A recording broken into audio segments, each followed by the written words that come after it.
In 2005, a team at MIT tried to rebuild one of history's most legendary weapons, a so-called death ray invented by the genius Archimedes, and they actually succeeded. A model of a ship burst into flames just from the focused heat of the sun. But here's the paradox. That weapon, the one we all remember, almost certainly never existed. Meanwhile, another fire, a real terrifying weapon that saved an empire, is a technology whose complete manufacturing process has been forgotten. The year is 213 BC. The mighty Roman Republic is at the gates of Syracuse, and the city seems doomed. But inside the walls is a genius, Archimedes. Historians from that period, like Polybius, gave incredibly detailed accounts of the siege and the terrifying weapons he truly did invent. He wrote of massive catapults that could hurl boulders at the Roman fleet, and the even more frightening claw of Archimedes, a gigantic crane that could literally lift Roman warships out of the water and smash them against the rocks. But Polybius, and every other contemporary writer, never mentioned a heat ray, not once. The story we all know first appears with an author named Lucian, writing over 300 years after the siege. He was the first to claim that Archimedes used mirrors to burn the Roman ships. By the 6th century, another scholar, Anthemius of Tralles, was even drawing up blueprints for it. The legend grew and grew, but the silent evidence from those who were actually there is the biggest clue. The heat ray was almost certainly a story made up later, a piece of fiction created to make a brilliant man seem even more like a god. Still, the question lingered.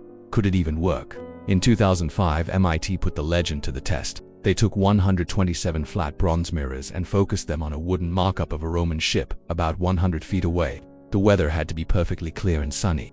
After focusing the beams for 10 minutes straight on a single spot, the wood reached 1100 degrees Fahrenheit, its flashpoint, and burst into flames. So, theoretically, yes, it is possible. But here's the crucial difference. Possible is not the same as practical. The MIT test required a perfectly stationary target, held in place for 10 straight minutes.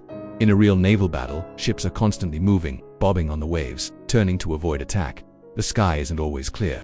Clouds pass by. Imagine trying to coordinate hundreds of soldiers, each holding a heavy mirror, to perfectly track a small, moving target on a distant ship. It's a logistical nightmare. The heat ray was a brilliant legend, but the ancient world did have a real superweapon, and it was far more terrifying. Let's jump forward about 800 years, to 672 AD. The Byzantine Empire, the successor to Rome, is fighting for its very existence. The massive fleet of the Umayyad Caliphate has surrounded the capital, Constantinople. The city is on the brink of collapse, but then, thanks to a mysterious inventor named Kallinikos, the Byzantines unleashed their secret weapon, Greek fire. The historian Theophanes described it with pure terror. He wrote of a sticky liquid, shot from bronze tubes called siphons, mounted on the front of their ships. He said its launch was accompanied by thunder and thick smoke. It wasn't just a weapon, it was psychological warfare. And its most terrifying property, the thing that shattered enemy morale, was that it seemed to defy the laws of nature. It could not be extinguished with water. The formula for Greek fire was one of the most closely guarded state secrets in history. Sharing it was punishable by death. Modern analysis suggests its base was likely naphtha, a form of crude petroleum. This was mixed with something like pine resin, which made it thick and sticky, ensuring it would cling to ships and men. But the key ingredient, the one that created the terrifying paradox, was likely quicklime. When quicklime comes into contact with water, it triggers a powerful exothermic reaction. It generates intense heat on its own. This might be why throwing water on Greek fire only made it burn hotter and more violently. It was a masterpiece of early chemical warfare. But here is the real secret. The formula was only half of the weapon. The true lost technology was the entire delivery system. To use it, you needed advanced metallurgy to build bronze siphons that could withstand the intense heat without melting. You needed a complex pump system to pressurize the heated volatile liquid and project it. And most importantly, you needed a highly trained, specialized crew who knew how to operate this dangerous machinery without blowing up their own ship. This was the real superweapon, a complete, industrial-level system.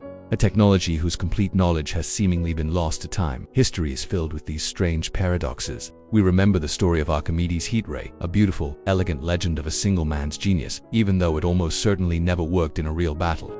But we've largely forgotten Greek fire, a terrifying and undeniably real technology that saved an entire civilization from destruction, not just once, but twice. When Constantinople finally fell in 1453, the secret was lost with the fall of the empire. True lost technology isn't just a recipe written on a scroll. It's the entire ecosystem of knowledge, skill, and industry that brought it to life.